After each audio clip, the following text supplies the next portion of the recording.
नमस्कार मित्रांनो, आज आपण एका वेगळ्या विषयावरती चर्चा करणार आहोत। मित्रांनो, अलीकडेच माझ्या कार्यालयामध्ये वरिष्ठ आणि कनिष्ठ वकील सहकार्यांची गरज होती आणि म्हणूनच आम्ही ऑनलाईन प्रणालीद्वारे अर्ज मागविले।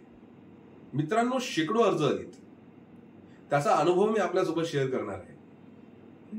मित्रांनो, वकील म्हणून मला अभिमान वाटतो की सध्याची पिढी भविष्यात संविधान रक्षणाचं कार्य अत्यंत चोखपणे करणार अशी माझी खात्री पटलेली आहे। मित्रांनो, भरती प्रक्रिया राबवत असताना मला काही चांगल्या गोष्टी तर काही त्रुट्या निदर्शनास आल्या आणि त्या आपल्यासोबत शेअर करण्यासाठी मी हा व्हिडिओ बनवत आहे।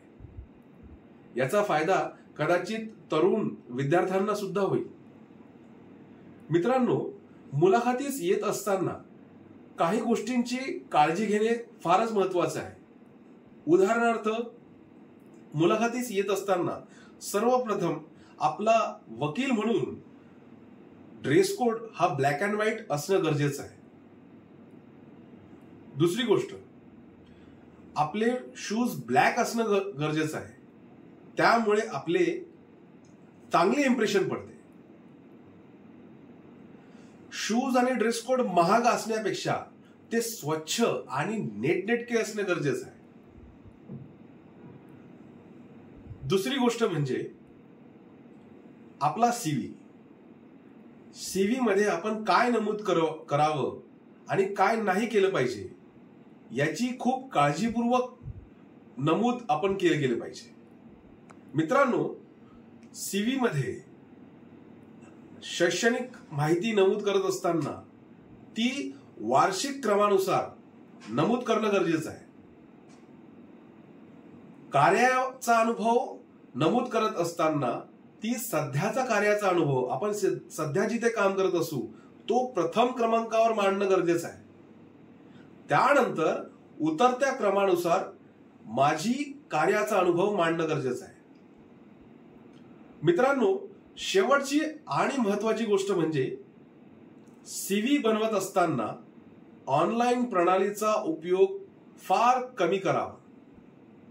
मुलाखत घेणाऱ्यास त्वरित लक्षात येतं की जी गोष्ट आपण रिझ्यूम मध्ये किंवा सीव्ही मध्ये नमूद केलेली आहे ती खरंच त्याचा अनुभव आपण घेतला आहे की नाही।